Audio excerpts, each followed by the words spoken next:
ನಮ್ಮ ಧರ್ಮ ಕೇಂದ್ರದ ಗುರುಗಳಿಗೆ ಸನ್ಮಾನ ಕಾರ್ಯಕ್ರಮವನ್ನು ನಮ್ಮ ಚರ್ಚಿನ ಎಲ್ಲ ಸದಸ್ಯರ ಪರವಾಗಿ ಏರ್ಪಡಿಸಿದ್ದೇವೆ.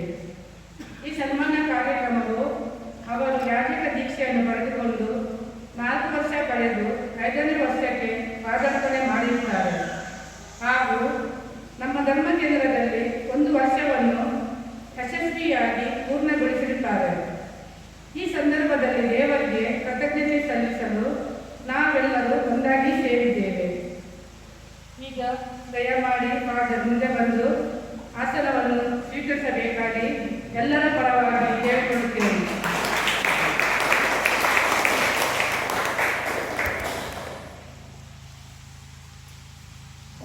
ಕಳೆದ 1 ವರ್ಷದಲ್ಲಿ ನೀವು ನಮ್ಮ ಧರ್ಮ ಕೇಂದ್ರವನ್ನು ಪ್ರೀತಿ, ಕಾಳಜಿ, ನಿಮ್ಮ ತ್ಯಾಗ ಮತ್ತು ಸಹನೆಯಿಂದ ಮುನ್ನಡೆಸಿದ್ದೀರಿ. ನಿಮ್ಮ ಪ್ರೋತ್ಸಾಹದ ಮಾತುಗಳು, ಪ್ರಾರ್ಥನೆಗಳು ಮತ್ತು ಮಾರ್ಗದರ್ಶನವು ನಮ್ಮ ನಂಬಿಕೆಯನ್ನು ಮತ್ತಷ್ಟು ಬಲಪಡಿಸಿದೆ.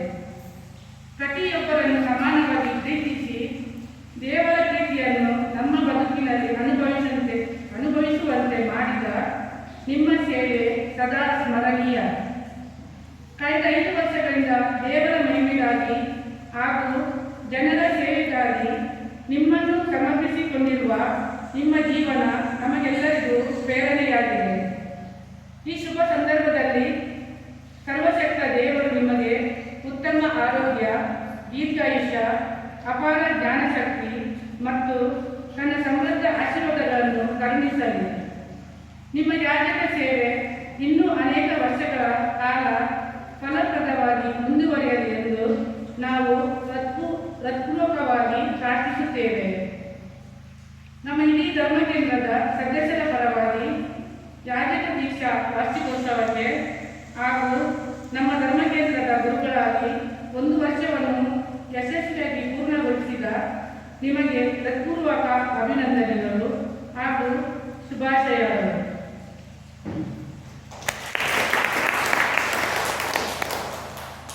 ಈಗ ಗುರುಗಳು ನಮ್ಮ ದೇವಾಲಯದ ಎಲ್ಲ ಸದಸ್ಯರ ಪರವಾಗಿ ಒಂದು ಕಿರು ಕಾಣಿಕೆಯನ್ನು ಸ್ವೀಕರಿಸಿಕೊಳ್ಳಬೇಕಾಗಿ ಕೇಳಿಕೊಳ್ಳುತ್ತೇನೆ.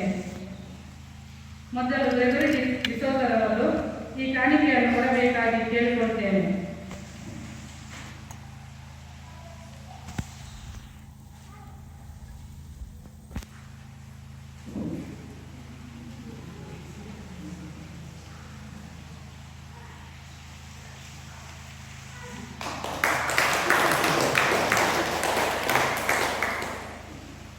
ಹಾಗೂ ಹೂವಿನ ಪಾಟನ್ನು ರೆವರೆಂಡ್ ಡಿಸೋಜರವರು ಕೊಡಬೇಕಾಗಿ ಕೇಳಿಕೊಳ್ಳುತ್ತೇನೆ.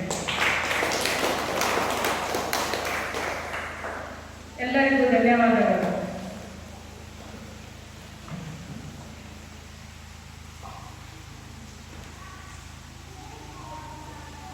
ಬೇರೆ 1 ವರ್ಷ ಯಾವ ರೀತಿ ಕಡಿಮೆ ಅಂತ ಗೊತ್ತಾಗಲಿಲ್ಲ. ಕಾರಣ ನಿಮ್ಮ ಸಹಕಾರ ಆಗ್ತದೆ.